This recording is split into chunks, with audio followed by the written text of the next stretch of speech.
Alhamdulillah, puja dan puji syukur kita panjatkan kehadirat Allah Subhanahu wa Ta'ala atas segala nikmatnya, dan sholawat serta salam semoga terlimpah kepada junjungan kita Nabi besar Muhammad Shallallahu Alaihi Wasallam. Yang pertama-tama, izinkan saya perkenalan. Saya Muhammad Bayi Farizal, absen 28, akan melakukan dakwah tentang pergaulan bebas. Yang kedua, saudara-saudaraku yang dirahmati Allah, di zaman yang penuh tantangan ini, kita sebagai umat harus ekstra hati-hati. Salah satu ujian terbesar yang mengancam moral dan masa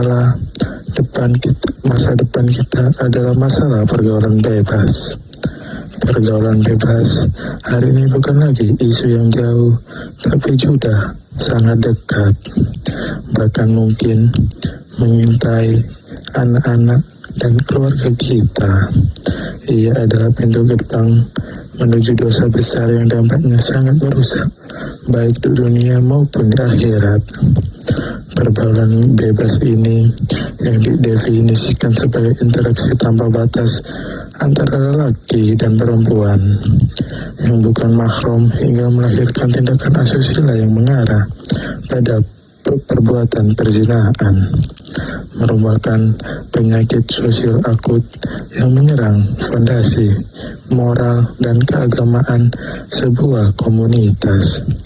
Fenomena ini tumbuh subur akibat berbagai faktor, mulai dari arus globalisasi yang tanpa filter, lemahnya pendidikan agama dan keluarga, hingga keterbukaan akses terhadap media yang merusak nilai-nilai kesusilaan. Islam sebagai agama yang sempurna tidak hanya memberikan pedoman ibadah, tetapi juga menetapkan rambu-rambu sosial yang ketat untuk memelihara kemuliaan diri, hifzun nafs, dan menjaga keturunan. Hifzun nafs. Oleh karena itu, pergaulan bebas dan segala perantaranya dikategorikan sebagai tindakan yang dilarang keras, bukan untuk mengekang kebebasan, melainkan untuk melindungi manusia dari kehancuran dunia maupun akhirat. Dampak negatif dari pergaulan bebas terentang luas secara individu yang merenggut iman dan harga diri. Nabi Muhammad SAW bersabda, apabila seorang berzina, maka iman itu keluar darinya, seakan-akan ia berada di bawah naungan awan. Apabila ia selesai dari perbuatan zina, maka iman itu kembali padanya. Hadis riwayat Abu Daud dan Tirmizi. Hal ini menunjukkan betapa besar perbuatan tersebut mengaruh spiritualis seseorang.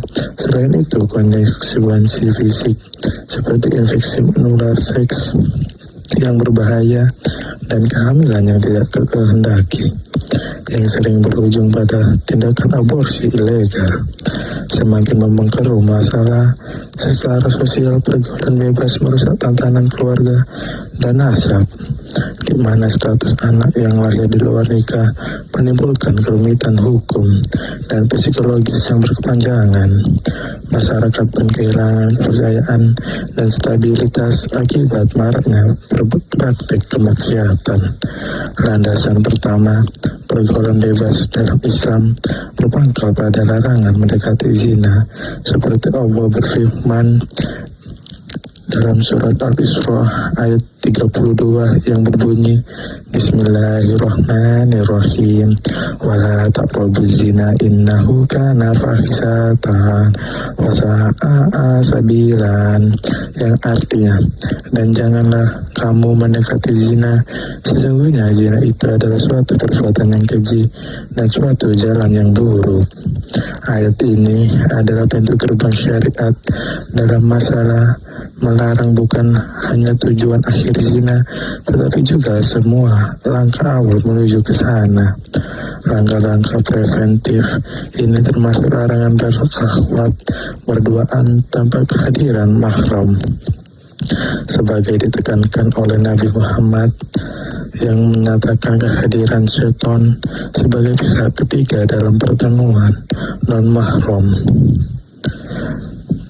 Lebih lanjutnya, Islam mengajarkan sajud zari'ah, menutup segala jalan yang menuju kemaksiatan, termasuk perintah bagi laki-laki maupun perempuan untuk menahan pandangan. Seperti hadis qala la'am mu'minina yaqsu min absarihim wala yahfadhu furujumuhum dzalika azkalahum innallaha khabiru bima ya'maun, yang artinya, katakanlah kepada laki-laki yang beriman agar mereka menjaga pandangan dan memelihara kemaluannya. Yang demikian itu lebih suci bagi mereka. Sesungguhnya Allah Maha mengetahui apa yang mereka perbuat. Menahan pandangan berfungsi sebagai rem spiritualitas pertama, mencegah syahwat bergejolak, karena setiap organ tubuh memiliki bagian zinanya sendiri, di mana zina mata adalah melihat, zina lisan adalah berbicara, zina tangan adalah menyentuh, dan zina hati adalah berangan-angan.